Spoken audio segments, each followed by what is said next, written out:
Mardi, à l'Élysée, des dizaines d'investisseurs chinois sont les invités du président. Parmi eux, Tsinghua, le business entre Pékin et Paris, c'est son affaire.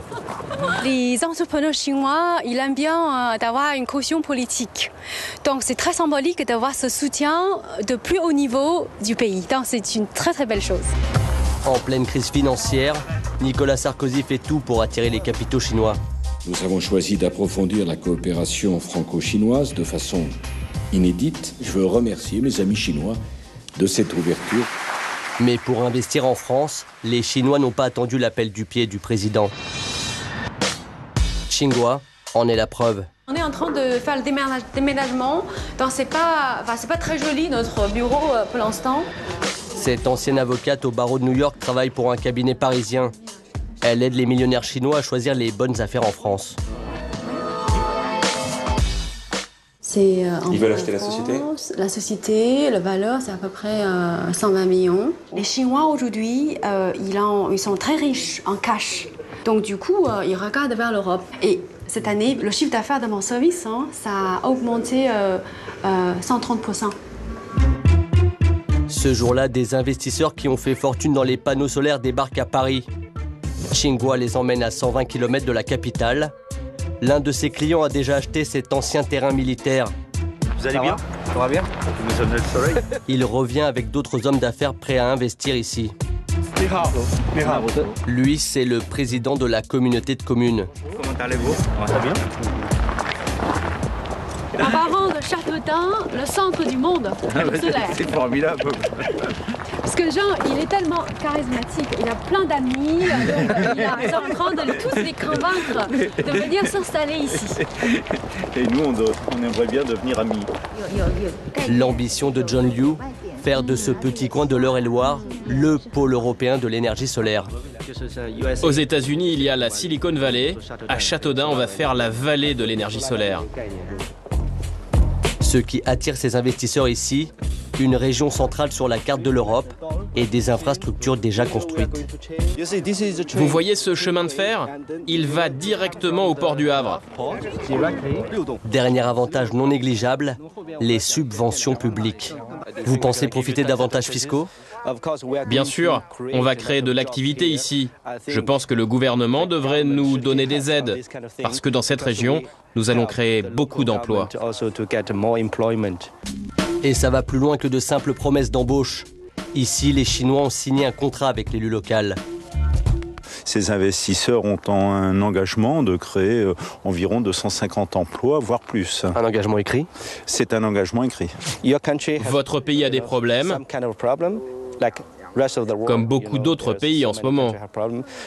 En Chine aussi, nous avons nos propres problèmes. Mais si on peut faire quelque chose pour aider, on sera vraiment ravis. And also we're interconnected today, right? So helping France is helping ourselves as well. Because France is a very good client of China. And also business partner. La France est l'un de nos clients. Nous sommes l'un de vos plus gros fournisseurs. Mais tout ne se passe pas toujours aussi bien qu'à Châteaudun.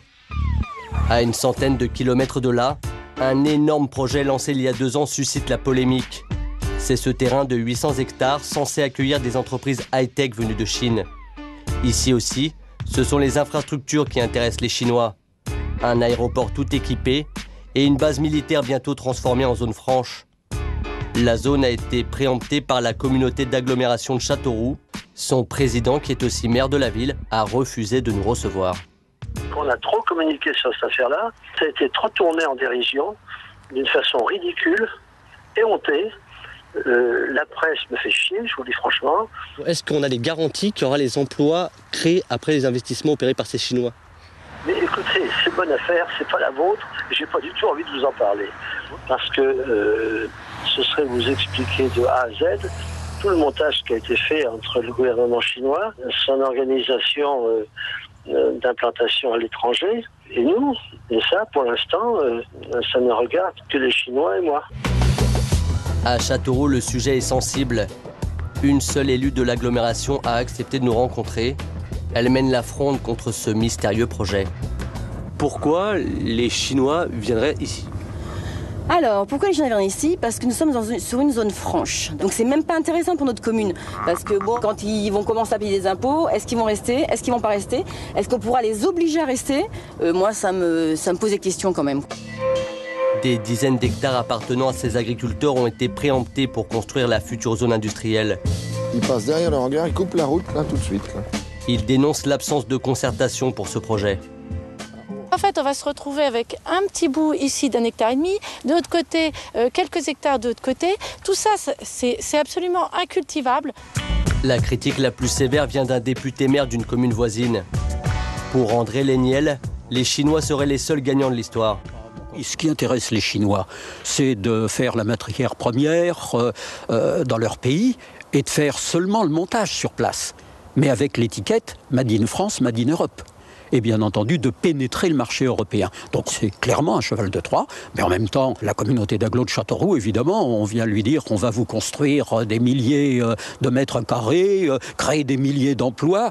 Peut-être sont-ils un peu frappés par l'Orient éternel et manquent peut-être un peu de recul.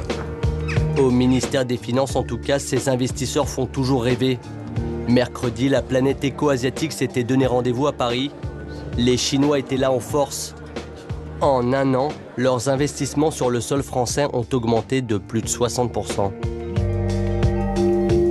Alors faut-il ouvrir nos portes à ces investisseurs chinois, quitte à ce qu'ils viennent avec leurs composants, leur personnel ?